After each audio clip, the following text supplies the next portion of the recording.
Hi, it's Keith Innovates here, and this morning I was thinking to myself how dull most of the ERC20 token issuances that I've seen are. When you think about how flexible smart contracts are and what kind of interesting things you can do with the code, it's kind of disappointing that the majority of ERC20 tokens out there are just plain vanilla implementations of the OpenZeppelin ERC20 template. And then occasionally you see a few where they've added mintable or pausable or burnable in there. But in general, the ERC20 tokens I see are the equivalent of someone creating a bucket of beans and going, here we are, I can start handing these out. Now, if you just give it a bit of thought, then there are all sorts of other things that you can actually do with the tokens, both in the manner in which you create them and how they behave after they've been created. So, for example, you don't have to create your bucket of beans all at once. You can have a smart contract where the bucket slowly fills up over time, either linearly or according to some formula, for example, an increasing rate or a decreasing rate. Or you can even have it that some are created and then at a discrete moment in time later another bunch are created, and so on. You can have capped supplies or you can have ever-growing supplies.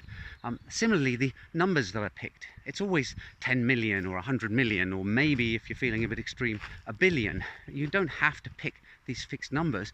Really, you should be analysing your use case and thinking, well, how many should there actually be, rather than copying all of the other projects out there.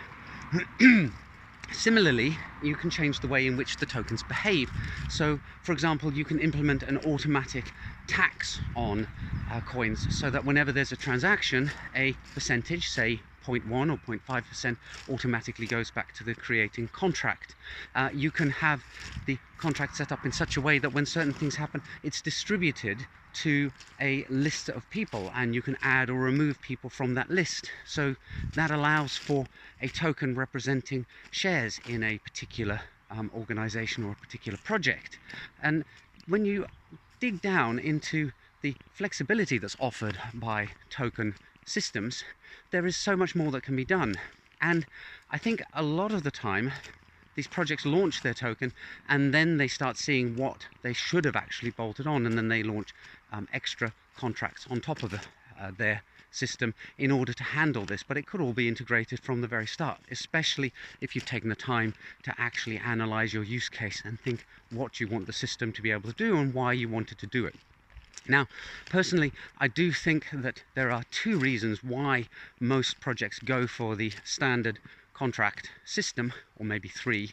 So the first one is probably lack of knowledge or lack of skill, that you have a marketing and sales team who want to get a project out there and they're not aware that there are all these extra possibilities, and then you have the usual disconnected engineering team who don't know what it is the marketing is really trying to do, and they just follow the orders that they get from them. So you have this situation where the executive isn't aware of the possibilities and the engineering team isn't aware of what the need is. It's very common in the way that companies run. I don't know how we can bridge this disconnect effectively, but I guess it's an ongoing problem. And then I think the second one is lack of skilled people who can actually do this kind of stuff. So even if there is a desire to have a more esoteric form of token contract, there are a lot of engineers there who are basically just copy pasting existing templates out there, and they're either unwilling or unable to alter them to enhance the technical offering. And then of course there is the third one, which I probably glossed over by having my initial chat in this video, which is that there is a security risk when you make alterations to the standard templates. So perhaps it's actually not such a bad thing that they are just going for the standard implementation, because at least that has been battle tested by many other projects, and putting your neck out and taking a bit of a risk could introduce security risks. However, I think the third one is probably less of a consideration, because generally speaking most projects don't seem to be too worried about security. They're more concerned about giving the impression that they are concerned about security, hence paying for audits, for example. Anyway, that's today's video on ERC20 tokens and why 95% of them out there are exceedingly dull. Hope you found that interesting, and I'll see you in the next video soon. Bye for now.